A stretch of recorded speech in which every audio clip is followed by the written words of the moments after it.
પ્રભુ ઈસુની જય. પ્રિય ભાઈઓ અને બહેનો, આજના નવા વિડીયોમાં તમારું સ્વાગત છે. શું તમે ક્યારે વિચાર્યું છે કે પરમેશ્વર ક્યાં છે? શું તમે ક્યારે તેમને શોધવા માટે એક જગ્યાથી બીજી જગ્યાએ ગયા છો? શું તમે ઈચ્છો છો કે તમારા જીવનમાં ઈશ્વરની હાજરીનો અનુભવ થાય? આજે પ્રભુના પવિત્ર વચન દ્વારા આપણે એક એવું સત્ય જાણવા જઈ રહ્યા છીએ જે આપણા જીવન દિશા બદલી શકે છે.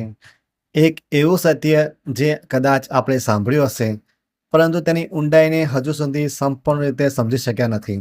તો ચાલો પવિત્ર આત્માની આગેવાનીમાં આજનું પવિત્ર વચન વાંચીએ અને જાણીએ કે પરમેશ્વર આપણા વિશે શું કહે છે.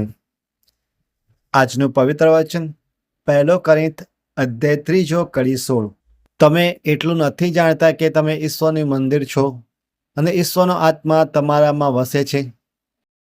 પ્રિય ભાઈઓ અને બહેનો, આજના પવિત્ર વચન દ્વારા આપણે સત્ય જાણીશું. આપણા જીવનમાં હંમેશા આપણે શોધતા રહીએ છીએ, દોડતા રહીશું અને આપણા વહાલા પ્રભુને આપણે બધા કેટલા બધા ચર્ચમાં ગયા હશે, પણ આજે જે શોધ ઈશ્વર માટે આપણી છે તે કેમ અધૂરી રહે છે તે આજનું પવિત્ર વચન જણાવે છે. પવિત્ર બાઇબલનું વચન એટલે કે પરમેશ્વરની વાણી આપણને કહે છે જ્ઞાનના અભાવને લીધે જ આપણો નાશ થાય છે. અને આજનું પવિત્ર વચનની શરૂઆત જ જણાવે આપણે કેમ હંમેશા ઈશ્વરને દરેક જગ્યાએ દરેક ચર્ચમાં શોધતા હોઈએ છીએ. આજનું પવિત્ર વચન કહે છે, આજે પરમેશ્વર આપણને કહે છે, તમે એટલું નથી જાણતા? આજનું પવિત્ર વચન આપણા ઉપર ભાર આપે છે. આ વાત નાની છે પણ તેનું મહત્વ વધારે છે. જે વાત આપણને ખબર હોવી જોઈએ તે જ વાત આપણને ખબર નથી અને જે મહત્વની છે. આજના પવિત્ર વચને વાંચીએ અને સાંભળે તો ખબર પડે છે કે આપણે શું નથી જાણતા, કે તમે ઈશ્વરનું મંદિર છો. હા, તમે ઈશ્વરનું મંદિર છો. જોયું ભાઈઓ અને બહેનો, આજે આપણે સત્ય જાણ્યું કે આપણે ઈશ્વરને શોધતા હતા અત્યાર સુધી કે તે કોઈ મૂર્તિમાં, કોઈ ફોટામાં, કોઈ ચર્ચમાં આપણને મળી. આપણે ખોટા વિચારમાં ખોટા રસ્તા પર હતા. આપણને જ્ઞાન ન હતું. આપણે બીજા રસ્તા ઉપર ચાલતા હતા. આજે પરમેશ્વરે કહ્યું કે તમે જ ઈશ્વરનું મંદિર છો. આપણને જ્ઞાન નહોતું એટલે થયું શું? આપણે આપણી જાતને બહુ નાની સમજ્યા. આપણી જાતને મહત્વ ના આપ્યું. આપણે પોતાને ખરાબ નસીબવાળા સમજ્યા, ખોટા સમજ્યા હશે. પણ લાસ્ટમાં તો ઈશ્વર આજે કહ્યું કે ઈશ્વરનું મંદિર તો આપણે જાતે જ છીએ. આજના પવિત્ર વચનથી આપણે એક વાતનું જ્ઞાન તો થયું છે કે આપણે બહુ કિંમતી છે. આપણને પરમેશ્વરે બનાવ્યા છે. આપણે ઈશ્વર માટે કોઈ ફોટા, કોઈ મૂર્તિ, કોઈ ચર્ચની જરૂર નથી, કેમ કે ઈશ્વરનું મંદિર તો આપણે જાતે જ છીએ. પવિત્ર વચનને આગળ વાંચીએ અને સાંભળે, ઈશ્વરનો આત્મા તમારામાં વસે છે.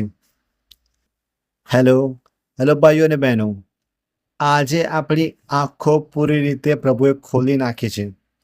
આપણને સત્યનું જ્ઞાન આપીને, કેમ કે આજે તેમણે કહ્યું કે તમે ઈશ્વરનું મંદિર તો છો જ, પણ ઈશ્વરનો આત્મા તમારામાં વસે છે. જે ઈશ્વરનો ઈશ્વર છે, જે પ્રભુઓનો પ્રભુ છે, જે પરમેશ્વરનો પરમેશ્વર છે, જે શરૂઆત છે, જે અંત છે, જે આલ્ફા અને ઓમેગા છે, જે પહેલા હતો અને જે છેલ્લો આવનાર છે, જે પવિત્રમાં પવિત્ર છે, સ્વર્ગ જેની ગાદી છે, પૃથ્વી જેની પાદપીઠ છે, તેવા આપણા મહાન પરમેશ્વરનો આત્મા આપણામાં વસે છે. આ વાત બહુ મહત્વની છે અને આપણા માટે બહુ જ ગૌરવની કહેવાય અને પવિત્ર પણ. આજે આપણા વહાલા પરમેશ્વરને આપણે શોધવાની જવાની કંઈ જરૂર નથી. આપણી આત્મામાં જે ચિંતા હતી, આપણી નજરો જે દેખવા માંગતી હતી, આપણા પગ જેને શોધવા માટે દોડી રહ્યા હતા, નાસભાગ કરી રહ્યા હતા, આપણા જીવનને અને આપણા હૃદયને તે શાંતિ આપે છે આજનું પવિત્ર વચન. અને એવી શાંતિ આપી છે જે બીજું કોઈ ના આપી શકે. એવી શાંતિ જે તમામ આપણા મનનો પ્રશ્નો જે બધા હતા તેનો ઉત્તર આપી દીધો છે. આજે આપણે સંપૂર્ણ થયા છે તેમના જ્ઞાનથી, તેમના વચનથી, તેમની હાજરીથી. ચાલો ભાઈઓ અને બહેનો, આજે આપણા વહાલા ઈશ્વરને બંને હાથ ઊંચા કરીને તમે નામ ઊંચું લઈ જઈએ, તેમની આરાધના કરીએ, તેમની સ્તુતિ કરીએ, તેમને ધન્યવાદ આપીએ. આપણે જેવા છે તેવા એક્સેપ્ટ કરીએ પોતાની જાતને. આપણને તેમનું મંદિર બનાવવામાં આવ્યું છે અને તેમાં જ એટલે કે આપણી અંદર ઈશ્વરનો વાસ છે તેવું આજનું પવિત્ર વચન જણાવે છે. આ વચન આપણે આજે એક્સેપ્ટ કરવું જોઈએ. મારા વહાલા ભાઈઓ અને બહેનો, આજના પવિત્ર વચન દ્વારા આપણે જાણ્યું કે આપણે માત્ર સામાન્ય મનુષ્ય નથી, પરંતુ પરમેશ્વરનું મંદિર છીએ અને તેનો પવિત્ર આત્મા આપણામાં વસે છે. આ સત્ય આપણને આત્મવિશ્વાસ, શાંતિ અને આનંદ આપે છે. તેથી આજથી આપણે પોતાની જાતને પરમેશ્વરની નજરે જોવાનું શરૂ કરીએ, કારણ કે આપણે તેમના માટે કિંમતી છીએ, પસંદ કરાયેલા છીએ અને તેમના નિવાસસ્થાન છીએ. ચાલો આજે આપણા હૃદયમાંથી પરમેશ્વરનો આભાર માનીએ અને કહીએ, હે પ્રભુ, તમે મને તમારા મંદિર તરીકે પસંદ કર્યો અને તમારો પવિત્ર આત્મા મારામાં વસાવ્યો. તે માટે હું તમારો આભારી છું. મારું જીવન તમારી મહિમા માટે ઉપયોગી કરો. આમીન. જો આ સંદેશ તમને આશીર્વાદરૂપ બન્યો હોય તો એને લાઈક, શેર કરો અને ચેનલને સબસ્ક્રાઇબ કરીને બેલ આઇકોન જરૂર દબાવો, જેથી આવા પવિત્ર અને આત્મિક સંદેશો તમને સતત મળતા રહે. પરમેશ્વરની કૃપા, પ્રેમ અને શાંતિ આપ સૌની સાથે રહે. તમારો આભાર. આમીન.